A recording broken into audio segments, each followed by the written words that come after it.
It is a very exciting day across the college basketball landscape. We get the first four matchups, and unlike past years, all of them are today. Of course, the first round of the tournament kicking off tomorrow. Two teams you may want to keep your eye on. Chris Hassel loves the Drake Bulldogs, hoping that they're a Cinderella team. As for our Gary Parrish, he likes Michigan State out of all these teams to make a run in the tournament. Let's welcome in our Vegas insider, Todd Fuhrman. Took some time off. Love the shout out on Twitter. You're back just in time for the tournament. And we are going to do the ultimate betting preview for the first four games today. We're also going to go region by region. So, Todd, let's dive in. Starting with UCLA going up against Michigan State. Michigan State favored by 2 here. The over under 135. What's your play? You know, clearly, Amanda, this is the showcase matchup. Two perennial powers not used to playing their way into the tournament, but that's more or less what Michigan State has had to do for the better part of the last month. This was a Spartans team that looked to be on the outside staring in until they had 3 wins over top 5 opponents, highlighted by becoming the only team to beat Illinois since late January. Meanwhile, UCLA losers of 4 straight, but you dig into some of those Bruins losses, losing at Colorado, losing at Oregon, losing on a last-second buzzer beater against in-city rival USC, and just getting done in overtime by a white-hot Oregon State team doesn't have me as paranoid as a lot of people about their upside. But rather than trying to dive into the side in this game, I'm going to go under the total. When you look at Tom Izzo teams, there's a reason that the last 16 games his programs have played in the tournament, they've gone 12-4 to the under. Michigan State down the stretch, a lot of their resurgence has been attributed to their commitment on the defensive end, where they're holding opponents under 40% from the floor. Meanwhile, Sparty, well, they're not going to wow you with anything they do offensively. Rocket Watts has created a little bit more of a commanding presence at the point guard spot. But I think this game is going to be played in the low 60s, maybe the mid 60s, where 65 is enough to get you the W. I'm going under the total at 135.5. This felt 2 or 3 buckets too tall for these two teams. The next game we're going to take a look at today, Drake going up against Wichita State. Drake is favored by 2 over under 141. Now Drake entering with a very hot record, 25-4. They have not won a tournament game in 50 years. So Todd, can we put some money finally on the Bulldogs? You know, rivalry renewed. Two teams very familiar with one another from their time in the Missouri Valley Conference. I have to imagine a little bit of bad blood as Wichita State moved on to greener pastures while Drake was left to hold down the fort. You look at this Wichita State team, and I think they're pretty fortunate to be in the tournament. This is a shocker side that comes from an American Athletic Conference that, other than Houston, really didn't do a whole heck of a lot for me. Credit to them, though. They were able to right the ship going through some preseason turmoil with Greg Marshall being let go. But you look at Wichita State, they don't shoot the ball all that well. They don't defend that tenaciously, and there are a lot of red flags on this team. Meanwhile, Drake on the other side, we know that they've struggled to adapt to life without their starting point guard in Ronald Penn. But Shaq Hemphill should be a go today. And when you look at the way the Bulldogs performed down the stretch, 2 of their 3 losses this season came against Loyola Chicago, and Loyola, one of the more underseeded teams in the tournament.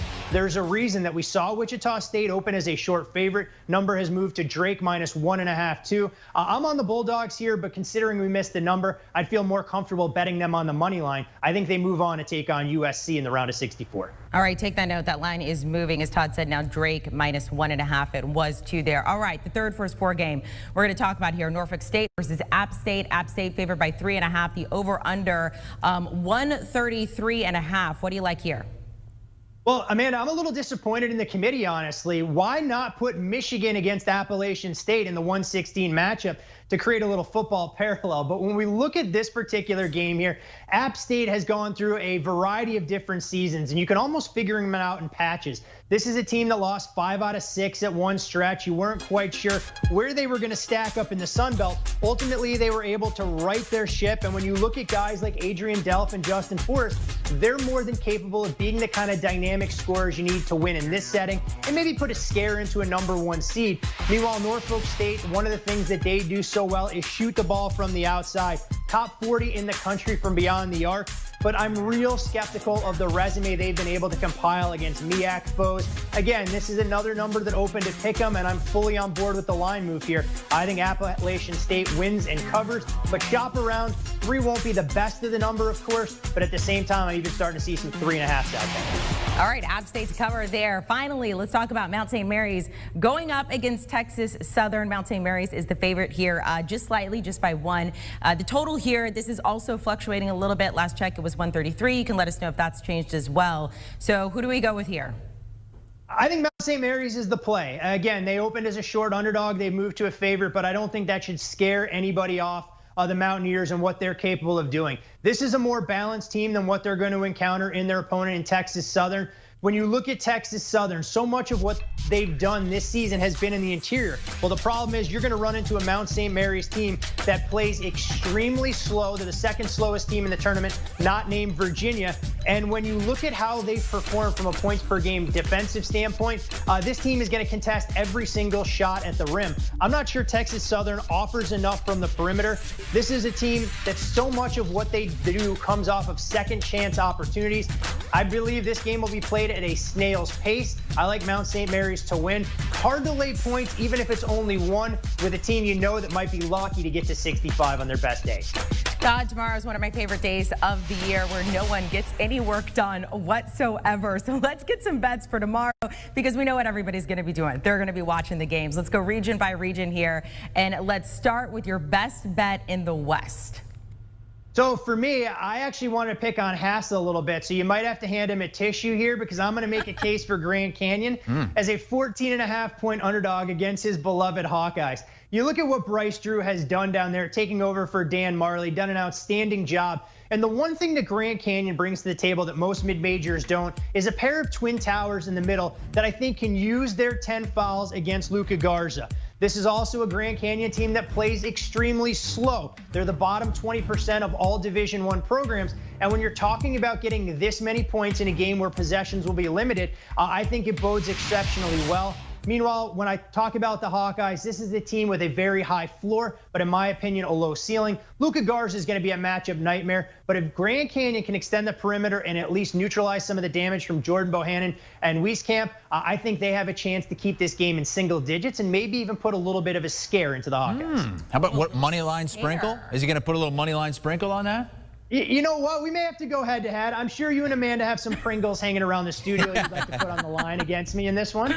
There's a can of Pringles just offset. Now I will say for Grand Canyon plus 14.5, you went and finally gave it a thumbs up. So you're not entirely wrong there. All right, Todd, let's head over to the East region. What's your best bet here in these games? So for me, I'm going to go against Cinderella, and I think a lot of people have talked at great lengths about Georgetown and what Patrick Ewing's been able to do with his Hoyas. But let's not ignore the fact that Georgetown's longest winning streak of the season came in the Big East tournament, where they defied odds to get there, upwards of 85-1 to cut down the nets at Madison Square Garden. Meanwhile, their opponent, Colorado, I think is a team that's being undersold a little bit behind veteran presence McKinley Wright. This guy will be the best scorer on the floor for either team. Tad Boyle's team shoots better than 83% from the foul line. And when I look at Colorado losing outright to Oregon State in that conference championship game, I think this is a team in the Buffaloes that's going to contest every shot. Georgetown doesn't shoot the ball all that well. And this is one of those prime opportunities where I can sell stock at the top of the market. To Georgetown's credit, going to be great experience for this roster to get a taste of the big dance, because next year is when I think a lot of us expected the Hoyas to be top 25 relevant. I think Cinderella, it finally strikes midnight. I'm going to lay the 5.5 with Colorado here. All right, finally, let's head to the Midwest. What is your best bet in this region? So I'm looking at my numbers here, trying to figure out region by region. I'm going to go under 140.5 for Liberty and Oklahoma State. The Liberty Flames come in as an unheralded team on the 13 seed line, but Richie McKay, a disciple of Tony Bennett and that pack line defense, Liberty is going to make life miserable for Coach Boynton's team. And if Oklahoma State's going to get impatient and take bad shots, this has all the recipe for being one of those 13-4 upsets. Ultimately, I think Cade Cunningham makes enough shots to get Oklahoma State through. But I think if Liberty's going to be successful, they have to try and dictate pace and tempo. You see on the graphic there how good they are on the defensive end. They're ultra efficient, not afraid to take 25 to 30 seconds off the shot clock. And the closer this game is, they don't have to break their defensive shell. I think Coach McKay knows if this game is played into the 70s, it's not going to work out well for his bunch. I'm going under the total here at 140.5. Todd, we will circle back to the South. Give me your best bet out of that region. So when I look at the South, this is typically a matchup of teams that are prone to meeting in the round of 16, not necessarily the opening round, with Wisconsin and North Carolina. When you look at North Carolina, their best offense this year has been crashing the offensive glass because their guard play, well, it hasn't exactly been ideal, and it's going to make people long for the days of the likes of Raymond Felton controlling the point. Meanwhile, Wisconsin, I think a lot of people are concerned about the way they limp to the finish. But when you dig into the Badgers' resume this season, a bulk of their losses came against Illinois, Iowa, and Michigan. Hardly a thing to be concerned about when you're matched up against a team in North Carolina that can't operate in the half court. I look at that veteran experience with Demetric Trice and Brad Davison. I think they can provide a big issue. If Wisconsin can at least neutralize some of those second chance opportunities, I think they can win this game going away. I'll take the Badgers here plus 1.5. All right, Todd, we're going to get your pick to win the national championship. But I love this because you're kind of going with two. Your realistic one, but then also you found some really good value in a particular team. So explain this to us. Well, this team is going to be real boom or bust. Like, don't be concerned if they lose their opening round game against a team hailing from the Mountain West. But I think if they're able to get one win under their belt, Chris Beard and the Texas Tech Red Raiders are going to be a very difficult challenge for any team to contend with. And the reason I say that is you do have some holdovers from a team that got to the national championship 2 years ago. Beard is one of the best in the country when it comes to X's and O's. And he's got two scorers in Terrence Shannon and Mac McClung that can take games over. So if you're Arkansas, should you escape Colgate in your opener, this is going to be a tough turnaround and a little bit of a coaching mismatch. I like teams that come from power conferences and typically finish well down the radar. Amazing to think that Tech was a last-minute collapse away from the eventual conference champion in Texas. I think Texas Tech can be a team that nobody's talking about. Will they get to the national championship? Well, they're 60-1 for a reason. But if they win a couple of games, you may have a chance to earn against them. And I'll tell you one thing, they wouldn't be intimidated if they ultimately met Baylor in the Elite Eight, a team they've already matched up against twice during the course of the regular season. All right, Todd. Thank you so much for joining us. Besides Tech, you mentioned Illinois and stuff like that. All right, Todd, thanks so much for joining us here on HQ. We love your picks. Love going through them. If you guys missed it, if you want a little recap there. So UCLA, Michigan State, he says take the under. He is going with Drake money line there, going with the two favorites, Mount St. Mary's. And then App State, you can see his best bet by region, his pick to win the national championship. He likes Illinois, but also if you're looking for some value, go with the Red Raiders. Want a sports network that delivers everything that matters about the game? The highlights, the picks, the instant analysis. No yelling, no fake debates, no politics. Hit the subscribe button and never miss a moment.